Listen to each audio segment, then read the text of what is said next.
Assalamualaikum warahmatullahi wabarakatuh. Perkenalkan, nama saya Dera Afri dengan NIM 1905155138. Nah, pada kesempatan kali ini saya akan menayangkan sebuah video mengenai pembahasan penerimaan klien, membahas keterampilan merespon klien, dan membahas keterampilan bertanya kepada klien. Adapun tujuan saya membuat video ini yaitu untuk memenuhi tugas individu saya pada mata kuliah konseling individual yang diampu oleh dosen Ibunda Dr. Hada Haja Tri Umari MSI dan Bapak M. Arli Rusandi MPD. Selamat menyaksikan. Jadi, acceptance ini adalah teknik yang digunakan konselor untuk menunjukkan minat dan pemahaman terhadap hal-hal yang dilakukan oleh klien. Pada acceptance ini terbagi menjadi dua jenis, yaitu jenis verbal dan non-verbal, di mana jenis verbal ini terbagi juga menjadi dua, yaitu bentuk pendek dan bentuk panjang.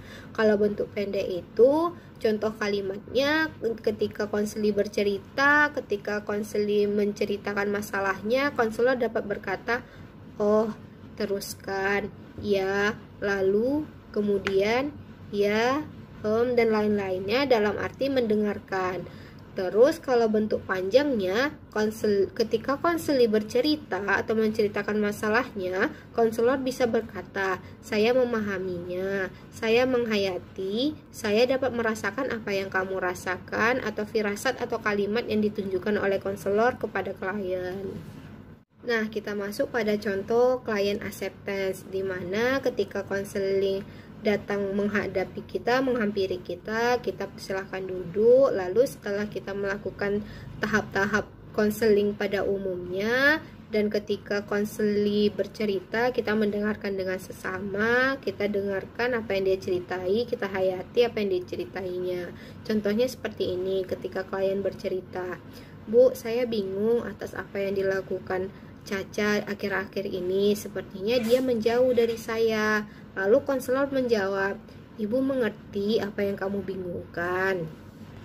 Contoh yang kedua, ketika konseli bercerita, lalu konseli bilang, "Bu, saya selalu kesepian semenjak ditinggal oleh pacar saya." Lalu konselor dapat berkata, "Saya dapat memahami bagaimana perasaan kamu." Lalu ketika konseli bercerita lagi, "Bagaimana tidak kesepian, Bu? Yang biasanya dia berkunjung hampir setiap hari, sekarang tidak lagi." Lalu konselor dapat menganggukkan kepala sambil bersuara Nah, contoh dari acceptance nonverbal yaitu dengan menggunakan bahasa isyarat ketika konseli bercerita dan dia merasa sedih sampai menangis.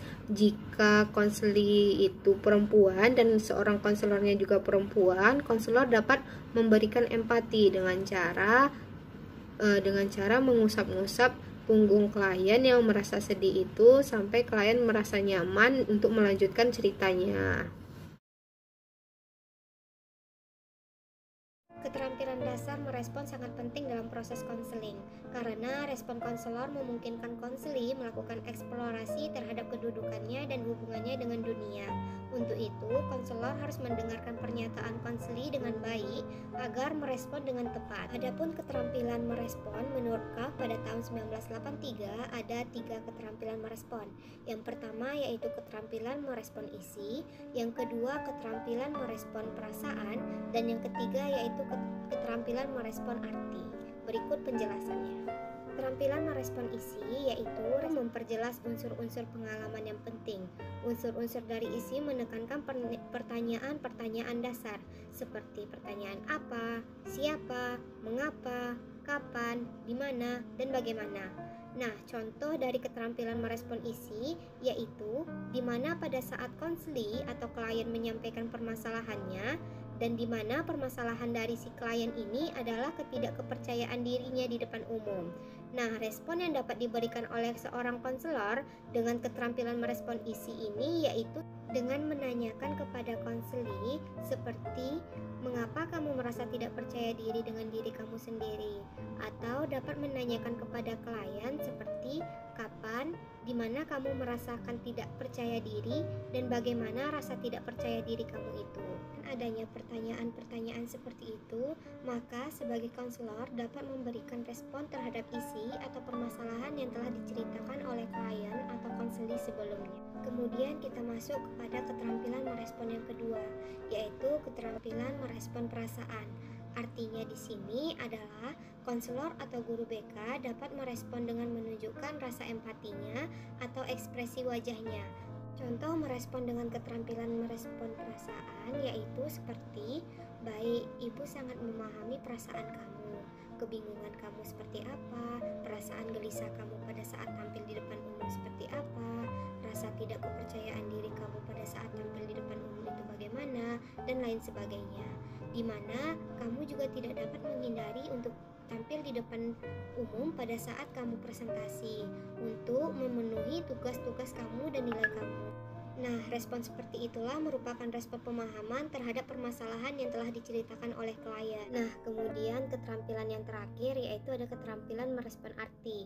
Maksudnya di sini adalah keterampilan merespon guru BK atau konselor dalam memberikan tindak lanjut, memaknai suatu kasus atau permasalahan yang tengah dihadapi oleh klien kita.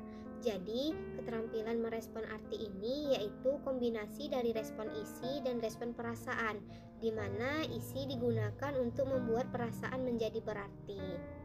Contoh dari keterampilan merespon arti yaitu seperti dari permasalahan yang telah diceritakan oleh klien dalam proses konseling, konselor dapat menunjukkan responnya seperti mengatakan, ibu telah mendengarkan semua permasalahan yang kamu alami. Ibu akan memberikan kamu saran agar kamu bisa percaya diri lagi untuk tampil di depan umum. Mungkin kamu bisa melakukan latihan seperti latihan di depan cermin terlebih dahulu sebelum tampil, dan kamu juga harus dapat menguasai apa yang akan kamu sampaikan nantinya pada saat tampil di depan umum. Nah, contoh dari keterampilan merespon arti tadi merupakan salah satu hal yang menunjukkan sebuah tindak lanjut dari proses konseling dari permasalahan yang sedang dihadapi oleh konseli. Dalam proses konseling, keterampilan bertanya merupakan salah satu bagian penting dari komunikasi konseling, yaitu keterampilan konselor dalam memilih kalimat bertanya yang baik dan tepat dapat membantu konseli mengungkapkan permasalahan yang terjadi pada dirinya. Maka keterampilan bertanya dibutuhkan konselor untuk mengeksplorasi dan mengungkapkan lebih dalam permasalahan yang dialami oleh konseli. Konselor dapat membantu konseli untuk memperoleh pemahaman yang baik terhadap kondisi permasalahan yang dihadapi dengan cara mengajukan pertanyaan yang tepat. Ada dua jenis pertanyaan yang dikenal dan dikomunikasikan konseling, yaitu pertanyaan tertutup dan pertanyaan terbuka. Nah, yang pertama yaitu pertanyaan tertutup, di mana pertanyaan tertutup ini adalah pertanyaan yang mengarahkan pada jawaban secara spesifik, di mana jawabannya itu berupa jawaban singkat, seperti ya atau tidak. Pertanyaan tertutup seringkali juga dibutuhkan dalam komunikasi konseling, terutama untuk mengumpulkan informasi, menjernihkan atau memperjelas sesuatu, dan untuk menghentikan pembicaraan konseli yang sudah menyimpang jauh.